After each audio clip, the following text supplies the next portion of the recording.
Welcome to the Friday at 4 podcast series with your host Charles Luttrell and co-host Steve Kent. Steve, welcome back to the Friday at 4. How are you, buddy? I'm doing very well, very well. And how are you this week? Awesome. It's been a pretty interesting week. I think I say that every week. Well, interesting is a good thing. If it wasn't Yeah, right? interesting, the alternative may not be so good. So we'll take interesting. Yeah, yeah. Um, yeah, I think the topic today is a good follow-up to last week. I like the topic that you decided to come up with, and I think it ties. Now, I did look back, and we did not directly talk about this topic. We indirectly Hmm. talked about it several times, which is still good, right? I mean, Yeah, again, I think everything we talk about kind of ties to everything we do. it does. We talk about they kind of go with each other, right? Yeah. This topic is around communication, communicating to your partner, your boss, your kids, public, right? Yep, And that's a lot. It's such a loaded topic. I say that almost every week too. It's such a loaded topic, right? And it is. everything we talk about, it has a lot to it because when we talk about topics, there's so many things, there's so many directions you can go with it. And I'm interested and can't wait to get into this with you to see what direction we go with this because it's such a big one. And let's go ahead and get It started. is. Communication. Let's roll. Yeah, it is absolutely a huge topic. And again, we'll just take a piece of it today. But communication, whether we know it or not, realize it or not, is everywhere in everything that we do. And the way you communicate, how often you communicate, um, is big.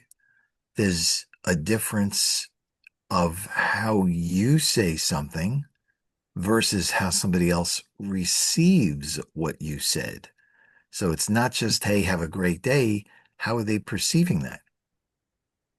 We think it's easy, it's simple, it's straightforward, but we don't know how the other person thinks. Now, obviously, that's a simple example, but we don't know what's going on in the other person's day, week, month life. So we have to be careful what we say because we don't know what the other person's thinking. So, as an example, I guess to start this somewhere, those of us who have a significant other, I guess that's the proper term these days, right? Significant other. Politically correct. How do you communicate with that person? How often? And it's not just what you say, it's how you listen. Now, are you listening to respond what you want to say? Or are you listening to respond to what they said? Two different things. Very So are two you different things. really listening? Yeah. That's a big deal. And I've taken all kinds of courses on that and I still mess up every so often. Okay. But are you really just blocking out your own thought and really listening? Because if you don't listen to the other person, how can you respond the right way? How can you potentially solve a problem they may be telling you about when all you care about is what you have, what you want? So there's a big deal between listening and saying and responding. Um, Yeah. so There, that's that. I was going to say real quick, I know you know the answer to this. There's a study done, and I know you know the name of it, to where you tell somebody something, you tell them to tell somebody else, and by the time it gets 15, 20 people down, it's like completely not Yeah. even the right thing that you It's called said. telephone. I think it's called It's called telephone, telephone. right? And the Where you more people in between the first person and the last person, that story can change completely. Because again, people hear what they want, they say what they want, and as each person in that chain does that, have a nice day could turn into let's go on vacation. Where that came from, I don't know. But that's the game of telephone is you just don't know. And the more people in between, the crazier it gets. and I Um, think this fits for what we're talking about, right? Because I think that's a great part of it. It's a big part of this, right? Because like you said, are you listening to respond or are you listening to hear what the person's saying? Because Yes, they're totally different when you talk to somebody. they Are are. you really listening to hear what they're saying? Or are you waiting so you can just respond with your blurb of what you want to say? Right, Right? right. Yeah. And I mean, we were talking about significant other, but let's just bounce out for a second and we're going to change direction. I'm sure we'll come back to this at some point because it is such a wide open topic. But that whole situation you described is when you go out, and I don't mean you, I'm talking general, when you go out to your client or a potential client, are you really sitting down and listening, really listening to what their problems are, their concerns are? You can have the best widget in the world, the best product, service, whatever it is in the world. But if it doesn't meet the prospective client's needs, it doesn't matter what you have because you're not solving their problem. That's why communication is so important to really clear your brain a little bit. Listen, take notes. When I go out and I talk to a potential client, I have a pad or a notebook or something with me. And I actually tell the other person, if it's okay with you, I'm going to be taking notes because I want to make sure that I take down what you tell me so I can potentially give you a solution that matches what you need. And as soon as you say that, you have elevated yourself several levels up from the rest of the pack because you're showing interest. You're showing that you're listening, that you want to solve their problem. And if you can do that, the odds of you getting business and repeat business goes way up because you've set the tone early that you really do care about them, not about the dollars. Now, yes, we care about the dollars. I get that. Okay. So I all the time, right? But you can't get to the dollars unless you understand and solve the problem. So you got to back it up. You can't put the cart before the horse, as they say. You got to put the horse first, and that's listening to the client. And that's a Yeah, big deal. yeah, Plenty of, absolutely. yeah. Yeah. Good. I may have messed up yesterday. I talked to a potential prospect and I didn't warn them that I was taking notes on my phone. I was just taking notes Mm, on the phone. And I don't mm, know if they took that the wrong way as I was on my phone while they were talking, but it was so okay. random because I didn't expect to talk to the business owner. Mm, I was there just to film outside to get a start of this month's gotcha. episode. Gotcha. And I'd mentioned somebody about, the manager, the owner, or somebody in there, and she said, "Yeah, the manager's at the desk." And I went in, talked to the manager, and she's like, "Oh, the owner's here. Hold on." And she went and grabbed the owner. I'm Mm, like, "Whoa, okay." She kind of caught me off guard, So the whole interaction okay. was, well, it was cool and wild and passionate and crazy. I hope I didn't give the wrong impression, when I was Mhm. looked distracted on my phone when I was actually taking notes. I don't know, but we'll see where it goes. So, right. So again, we go back to what I said. The easiest way is to say to whoever the person is, like, thank you for meeting me. I appreciate it. I really am listening. But in order for me to keep track of it so I can go back and, potentially solve any questions or problems you may have in this discussion, is it okay with you if I take notes? Again, you're asking permission. Most people will say yes because they see you're trying to help and get it right. Their Right. time is valuable. I was in corporate and I still remember when I was in corporate IT, they sent, well, they didn't send, I went in to a high level person in a major bank because that was my clientele was the C-suite of financial institutions. And I went in and I talked to the CTO, Chief Technology Officer. And I go in 1 hour meeting. I go in, thank you for meeting me. I appreciate your time. And I proceeded to go straight into a 55-minute PowerPoint on everything we offered. And with 5 minutes left, I was done. And he looked at me and he said to me, you never asked me what I want. what keeps me up at night, what my concerns are, blah, blah, blah. He goes, that's a great PowerPoint. Frankly, I don't care. And I was gone and I never got back in to see him again. And that taught me ask no PowerPoints. That taught me, thank you, Chuck. Thank you for meeting me. I appreciate your time. I really want to find out more about you, the business, what keeps you up at night from a business perspective. Make sure you say from a business perspective. Otherwise, because I'll go into that story in a second. But, and then is it okay if I take notes to make sure I capture all the relevant points? And at the end of the meeting, you repeat back. Okay, so just to make sure I have it all, you mentioned and list the points. You will get so much respect and you will get a second appointment because you listened. And now they know, all things being equal, that you're going to go out and try to solve their problem, not just sell something off the shelf. Yeah, good point. Yeah, yeah, it's true. Now, the Yeah. reason I made the statement of, and you're going to laugh at this, but the reason I made the statement of what keeps you up at night from a business perspective is I went into one client and I said, what keeps you up at night?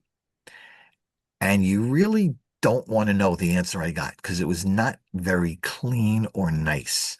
So I realized one time only, that's all it took. But I I took, now added from a business perspective. So this way there's yeah. no confusion about what I'm looking for. What are you looking for? Yeah, it was an interesting conversation there, you know. I hear But you. yeah, I can imagine. but it's everything. I mean, that's the business side. So I'm going to give it back to you in a second. So here's the situation. I go to a client and I have to sit down, educate, and we go through from a financial perspective what their needs are. Where are they today? Where are they looking to go? And then I come back with a solution. From your perspective, when you go out and you talk to businesses, how do you handle that situation of how do you talk to them? How do you figure out what's good, what's not good, and all that stuff? Yeah, very interesting because when since I'm dealing with all types of industries, I'm not just with restaurants or ice cream shops, I'm dealing with every type of business, even like your business. I can talk to financial services. And what's interesting about it is you have multiple hats and I'm communicating in multiple different ways because how I talk to someone from a restaurant perspective is going to be totally different than someone in Mm, financial services because the numbers and the data is different, you know. And I had an experience with that yesterday when I talked to this potential client yesterday. It's a business none like I've ever done mm, in my show. And well, I've already ran the reports, I've got the data. I did not share it with them. I didn't tell them I've mm, ran it. I said what I have and what I'm working on. So I mm. tried to pique their interest into what I do and how I do things. If I didn't listen, I would not have caught this part. And this person said, well, we're very good on Google reviews. We should be at a 5 star. Mm. Interesting. And I just shook my head, smiled. I didn't want to give away any information as to what I know. And Right. because every business has positive and every business has negative. Sure. I don't care who you are, you're not perfect, and I can show you that. But I was not there to bash the client, the Mm. potential prospect. I never Mhm. do that anyway. And I made sure I made that clear to him Right. that I don't bash businesses. I'm not there to make you look bad. I'm here to improve on Hmm. things, you know? And one thing I liked about his approach was he did 99% of the talking. Mm. It was Okay. impressive. And he went into his complete story of how he started, where he came from, all the way back to COVID. And it Mm. was it was it was wild to hear how this business started and how he got to where he is today. And Got it. that led me to, my point is, hey, come on my podcast. Let's tell your story. Let me come out and do my Yeah. show, record, make an episode on Chasing the Stars. And although the meeting went very, very well, I got to the car and I felt very confident. Today, I don't have that confidence now because Hmm. it's a day later and I don't know if what I did really wowed him. Like, did he Hmm. really need what I have? Or was he just, Right.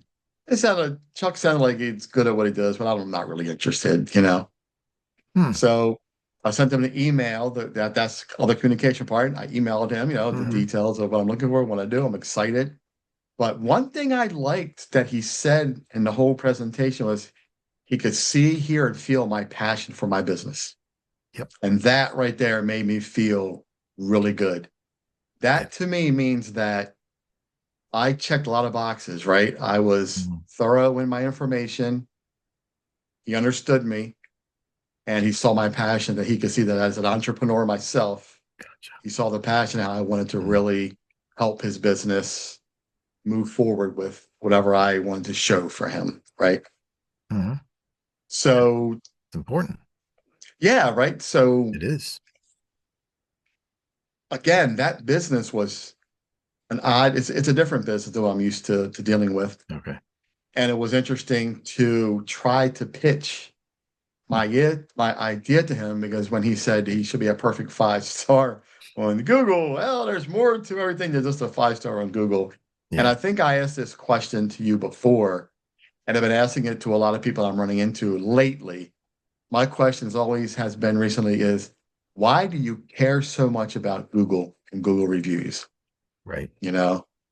And for those of you who are watching, answer in the comments. I want to know, why do you think Google has to be the number one top dog? We got to get Google reviews.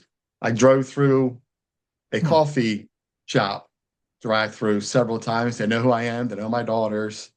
Oh, here's a free gift. By the way, when your receipt, please do a Google review for us. I'm giving this to you to do a Google review. So now you did what they're not supposed to do. You're Okay. soliciting for a Right. review, Right. you Right. know? However, if you want me to tell you the truth, it's going to be bad anyway because I have bad experiences, So I chose not to leave a review, you know? Okay. But, getting back to the whole communication thing, that's what I want to say the way I said it, because, Hmm. you know, if you look at the way this whole communication thing's going down, they didn't think before they communicated Hmm. to me. They just, here's what I want to say. Hey, just do this. Why not give me the free gift and say, hey, it's a free gift. Oh, by the way, if you would like to give us a Google review, we would love that. Say it a different way. Don't just say, I'm Yeah. giving you Yeah. this, do a Right. review. No, no, no, I'm not doing it now. You Right. know? Yeah. Well, that's Yeah. that's trying to buy a vote. So yeah.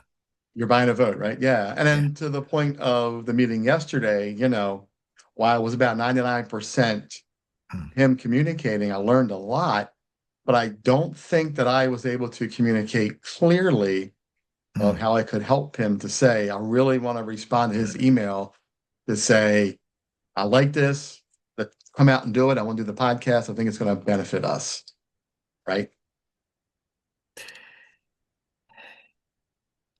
Communicate, and there's all different types of styles, so there is no one right way to do anything. Yeah. Sometimes what people do is they'll tell a story. Just worked with this, not don't necessarily give the name of the company, but let's say I recently worked with a donut shop, or just as an example, I recently worked with a donut shop.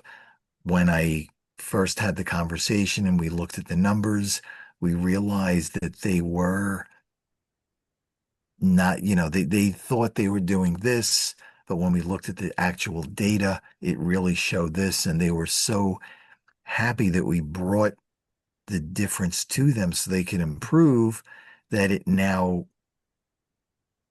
spurred me, if you will, to share that type of information to other businesses to help them as well. And that's why I'm here today. So you're giving out a story that somebody else improved on, thought they were good, but again, you got to be careful how you say that. You don't want to tell somebody they're not, okay, because then you can turn them away real quick. Hence Real the fast. communication piece. Um, Right. but that stories go a long way to Mhm. illustrating, it's not just going in. I can't go into a client and say, "Hey Chuck, I know we never met, but you need X product." I don't know you. I don't know your business. I don't know your family. But if I sit down with you and we do the whole discussion, get to know each other, get into a little bit more detail, taking notes, then I can go back, find the solution, come back and say, "Hey, Chuck, to recap, this is what we talked about. This is what I found. This is how I believe your family, your business can improve short term, long term." So that's the Yeah. way I work. Is it 100% foolproof? No, it's not, but it's been proven very successful. You made me think of something. I'm actually sitting here making a note while you were saying that Okay. because you made me think of something that's Did pretty you, oh, important. now I'm gonna bust your chops. Did you ask me if you could take notes? Steve, I'm going to take notes while you're doing this podcast because this is Great pretty idea. Thank important. you. I appreciate that. Okay. Yeah, So for those of yeah. you who are watching this, maybe for the first time or just as a reminder, Chuck and I know each other for quite a while, and we trust each other. We talk to each other after these episodes, and we do bust on each other a little bit during. So don't take that seriously. We're not doing this maliciously. We are just having fun. So just to put that out there. Okay. I didn't want that note to get out of my brain because I'll do that sometimes. This mind of Oh, here is so overloaded right now I'm with so sure. much stuff that that thought would go away. But I think you helped me answer a question to how I can better get myself into talking to the business owners. And Okay. thank you for saying the way you said it, because and we'll Oh, talk about it after the show because I don't want to say yeah. it right now until I perfect it because you know how I am. I'll come up with something. I want to make sure it's good before I roll it out. It's taken Yep. me, 2 years to get this report. Well, this audit now, the way I have it Mm, set up. And I'll share that with you after this podcast. It's coming along nicely, and good. Rachel Gaddis has been gracious enough to help me with this a lot. She's really been instrumental, and I want to share it with you. I haven't done that yet Mm, because it still needs a lot of work. okay. However, she's got me where I am right now with giving me that feedback of, nah, it Mm, doesn't make sense. Nah, it doesn't make sense. It doesn't that graph doesn't make sense. But this one does. This was good. I understand this, but this one doesn't make sense. So I'm getting there, right? But this good. this statement you just said made me again, right? Because this episode is about communication. Right. This conversation, you struck me to say, hey, let me make this note because this conversation will make better conversation for me in the future. And I thank you, Steve, for Yep. that because this is what we Yep. do. This is why we have this Yep. podcast. Absolutely. You know? The Yeah. communication, again, has two sides. So the person who, let's say we're chatting and I give you some constructive feedback on, I don't know, your glasses are the wrong color. I don't know, whatever. Uh, Okay. are they? Man, come on, man. Actually, I was going to say you have more hair than I do, but let's not go there. Okay. So your glasses, it's been like this a long time. Um, so let's say I constructively say your glasses could be a different shade. I'm thinking positive, trying to help. But if Chuck sits there and says, heck no, I like them, I don't care what you say, and all of a sudden a decent back and forth communication starts going contentious. Go And south. then it goes south real quick. Yeah. And then both could say things you don't necessarily mean, and it could sour a good friendship. So people have to be careful what and how they, doesn't mean you shouldn't say it, but it's how you say something. It's not what you say, And it's how you say and it. it's how it's received. So again, it's who's saying it, who's receiving. It's that message, it's that communication. You know, Yeah. um, I remember when my kids were young, way back when they were young, okay? And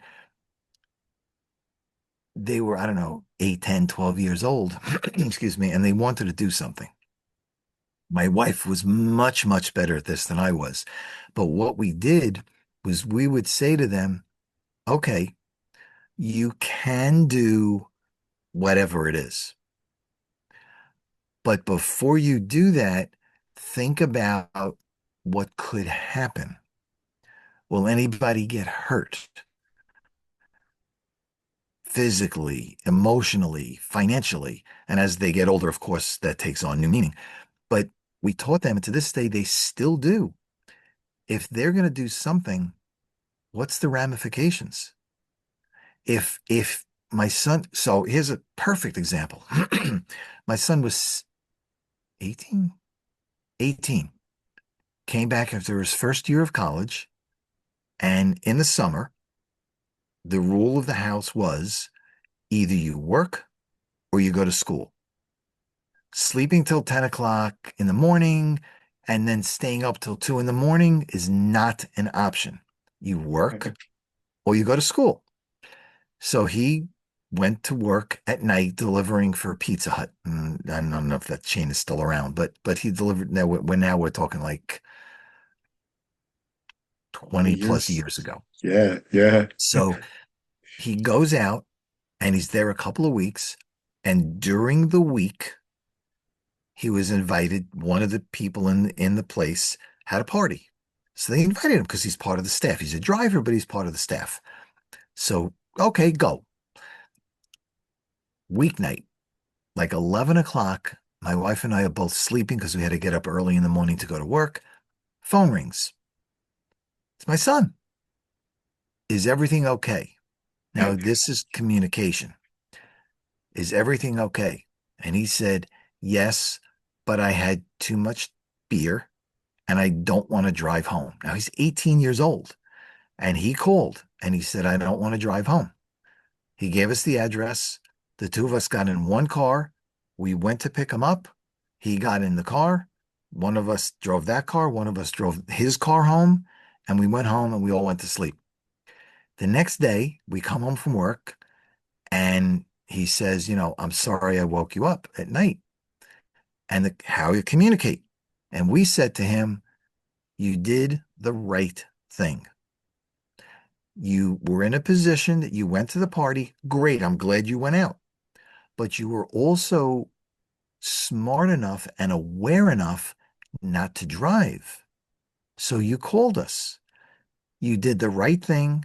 Don't ever feel sorry for doing the right thing. End of conversation.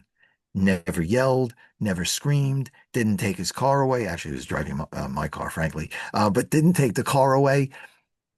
It was all good. It's how you communicate the message. You could Yeah, have said to him, hey, you took our sleep away, blah, blah, blah, yeah, bad son. But we rewarded him and told him he did the right thing.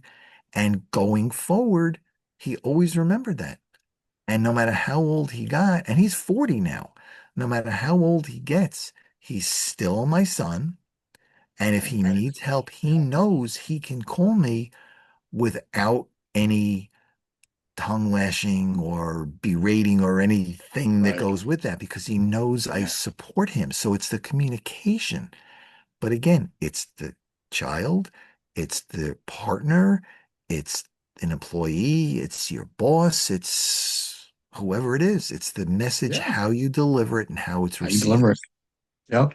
I was waiting for it to say next day you woke up, you took him out because he was 18 and drinking, not 21.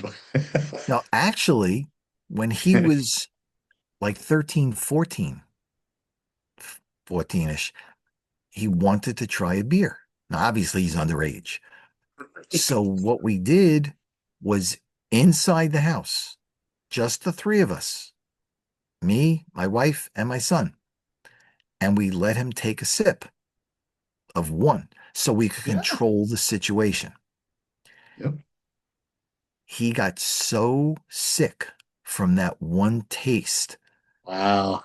But the reason we did it is we wanted him to understand because some of his friends should not have been, but were, and he wanted to try. And Right. so we let him, and he got sick, and he did Yeah. not drink again until he was 18. but we let Amazing. him try. Communication, control the situation. Yeah. Amazing. Yeah. I had my first sip at 11 years old. I'll never forget it. Did you really? And it Wow. was awful. It was awful. Yeah. 11 years old. I I'll had never forget it. mine, I think I was 17. Wow. You So I was waited. old. I was old. Yeah, listen to me. I You're was old. older. But I wasn't like the 12, 14, 16 type stuff Yeah. that some of my friends were doing. I waited a little bit. Yeah. Um, and I didn't That's like it. good. And I also backed off, but I Yeah. tried in a controlled situation. But again, Right. that's the way I did it. Doesn't mean everybody's going to, and that's cool. But That's a for whole nother me, that conversation, situation right? worked. What's That's a that? whole nother conversation, right? You can do whatever you want, but I'm just giving Whatever you you my want. experiences that worked for me. Yeah. So, but more than the experience is the communication aspect. I know we keep coming back to it, but that's the topic Yeah. is the That's the communications. topic. How do Yeah. Absolutely. you Yeah. relay? You can try, and I trust you because I can control what you do. I would not have sent him out to the real world to have his first one because what happens if he likes it and has too much because you don't know where to stop? And Yeah. because it's your first time drinking, it will hit you harder because your body's not used to it. So That's not I'd what it is. rather do it controlled and be able to say, okay, you may have liked it, you tried it, now it's off limits until you get older, but we let him try. Yeah. And it's the trust factor because if you You trust them, know, they'll trust you. what a great communication. That's wonderful, man. I applaud you for that. That's great.